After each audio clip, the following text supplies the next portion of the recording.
হয়ে যাওয়ার পর ভেজে রস থেকে তুলে নিয়ে ভগবানের জন্য সব সাজিয়ে নিয়েছি। হ্যালো বন্ধুগণ, রাজেশ্বরী একটি মিনি ব্লগে আপনাদের স্বাগত। আজ যেহেতু উল্টো রথযাত্রা, তাই আমি তোমাদের সঙ্গে একটি জিলিপি রেসিপি শেয়ার করবো। ভগবানের জন্য একটি জিলিপি করে নিয়ে যাবো, আর ওই জিলিপিটার রেসিপি তোমাদের সঙ্গে শেয়ার করবো। চলো দেখতে থাকো। হরে কৃষ্ণ। এই জিলিপি বানানোর জন্য আমি একটা পাত্র নিয়ে নিয়েছি, আর এখানে নিয়েছি আমি 100 গ্রাম টক দই। টক দইটা একটু ভালো করে আমি ফাটিয়ে নেবো প্রথমে। আর টক দইটা নেওয়ার ক্ষেত্রে তোমাদের বলে রাখি, তোমরা কিন্তু এখানে মিষ্টি দোকানের দইটাই নেওয়ার চেষ্টা করবে প্যাকেট দইয়ের থেকে, কারণ মিষ্টি দোকানের দইয়ে ব্যাকটেরিয়া যেহেতু বেশি থাকে, ওই কারণে ওতে তাড়াতাড়ি ময়দাটা ভালোভাবে ফার্মেট হওয়ার চান্স আছে। আর এই যে আমি এখন একটু সামান্য পরিমাণে এতে জল দিয়ে নেবো, দিয়ে এটা একটু ভালো করে ফাটিয়ে নেবো হাত দিয়ে নেড়ে নেড়ে। এই যে দইটা ফাটিয়ে নিয়েছি, আমি এখানে 100 গ্রাম দই নিয়েছি। 100 গ্রাম দই আমি 500 ময়দা মেশাবো। 500 গ্রাম ময়দা নিয়ে নিয়েছি, এবার এটা দইয়ের সঙ্গে ভালো করে মিশিয়ে নেবো। এই যে ভালো করে ময়দাটা মিশিয়ে নিয়েছি দইয়ের সঙ্গে। এবার এতে আমি অল্প পরিমাণ অল্প জল দিয়ে মেখে নেবো। ঘন করে একটা ব্যাটার তৈরি করে নেবো। প্রথমেই অনেকটা জল দিয়ে দেবে না, অল্প জল ছিটিয়ে নেবে, নাহলে কিন্তু জলটা বেশি হয়ে যাবে। তারপর ময়দাটায় আস্তে আস্তে জল মিশিয়ে এরকম পাতলা একটা ঘন ব্যাটার তৈরি করে নিতে হবে। বেশি পাতলাও নয় আর বেশি ঘন নয়। আর এবার এটাকে তৈরি হয়ে যাওয়ার পরে এটা কিন্তু বেশ ভালো করে ফেটাতে হবে। যত পরিমাণ ভালো করে ফেটাবে ততই ভালো করে জিলিপিটা হবে। এই যে আমি বেশ ভালো করে ফাটিয়ে নিয়েছি। ফাটিয়ে নিয়ে এবার এটাকে 8 থেকে 10 ঘন্টা মতো রেস্টে রেখে দেবো। আমি এই যেটা এখন রাত্রিবেলা করে রাখছি, যেহেতু আমি সকালবেলা জিলিপিটা ভাজবো, তাই রাত্রিবেলা করে রেখে দিচ্ছি। এটা আমি সারা রাত রেস্টে রেখে দেবো, তাহলে জিলিপিটা সুন্দরভাবে ফর্মেট হয়ে যাবে ময়দাটা।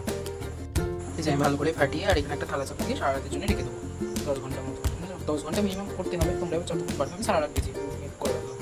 জিলিপি বানানোর জন্য আমি একটা জিলিপির যে রসটা সেটা তৈরি করে নেবো। এই যে কড়াইয়ে 1 বাটি চিনি দিয়ে নিয়েছি। এবার এই বাটির হাফ বাটি জল দিয়ে নেবো। তোমরা কম বেশি করে নিতে পারো। এই যে হাফ বাটি পরিমাণ জল দিয়ে দিলাম, দিয়ে এবার গ্যাসটা জ্বালিয়ে নেবো।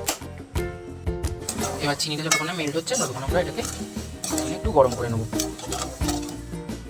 এই যে রসটাতে আমি আরও 1 বাটি পরিমাণ জল অ্যাড করেছি। যখন চিনি শিরাটা এরকম ফুটে সব চিনিটা মেল্ট হয়ে যাবে, তখন এতে আমি একটু সামান্য পরিমাণ এলাচ আর কেশর মিশিয়ে নেবো, যাতে সেন্টটা সুন্দর হয়। চলো তারপর দেখাচ্ছি।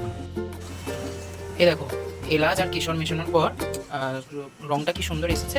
তোমরা এতে ফুড কালারও ব্যবহার করতে পারো। আমি নর্মালি ঘরে ভগবানের জন্য তৈরি করছি বলে আমি এতে ফুড কালার ব্যবহার করছি না, কিন্তু ফুড কালার ব্যবহার করলে জিলিপির রঙটা খুব সুন্দর আসবে। হ্যাঁ, আরেকটা কথা বলে রাখি, আমি এই যে জিলিপিটা করছি ঘরোয়াভাবে করছি, তাই এতে আমি চিনি ব্যবহার করেছি। তাই চিনিতে কিন্তু অল্প মিষ্টি হয়। আর তোমরা যদি পুরোপুরি জিলিপির দোকানের মতো করতে চাও কড়া মিষ্টি, তাহলে কিন্তু তোমরা এতে স্যাকারিন ব্যবহার করতে পারো। আমি স্যাকারিনটা ব্যবহার করছি। এই যে দেখো কত সুন্দর ফুড কালার ছাড়াই কি সুন্দর কেশরের কালারটা এসেছে।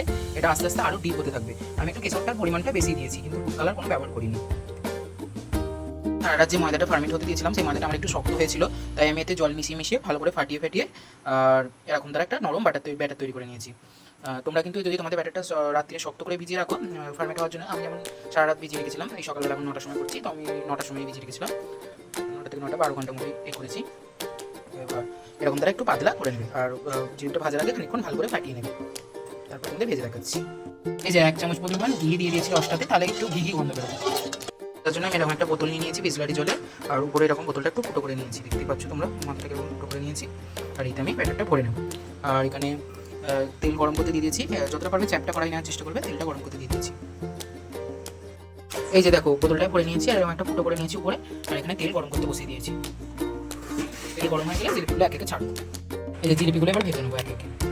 একবার তোমাদের দেখিয়ে দিচ্ছি কীভাবে আমি করছি। এই যে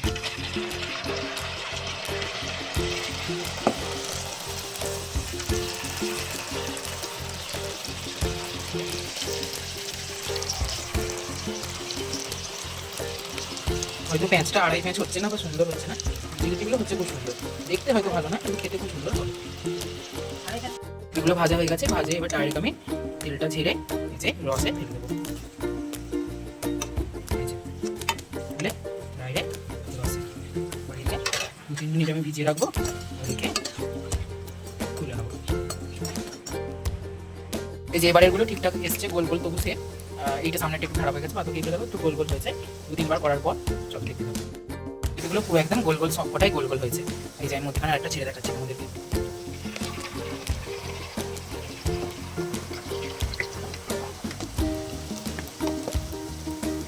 কি সুন্দর গোল হয়েছে।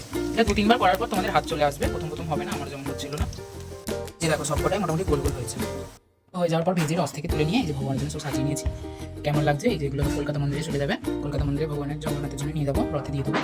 আর কিরকম লাগছে ভিডিওটি ভালো লাগলে লাইক কমেন্ট আর বন্ধুদের সঙ্গে শেয়ার করো। আর ভগবানের ভোগ দর্শনে দুর্ভোগ কাটে তুলসী দিয়ে নিয়েছি। চলো, তোমাদের ভালো লাগলে যদি ভিডিওটি লাইক কমেন্ট আর বন্ধুদের সঙ্গে শেয়ার করো। হরে কৃষ্ণ।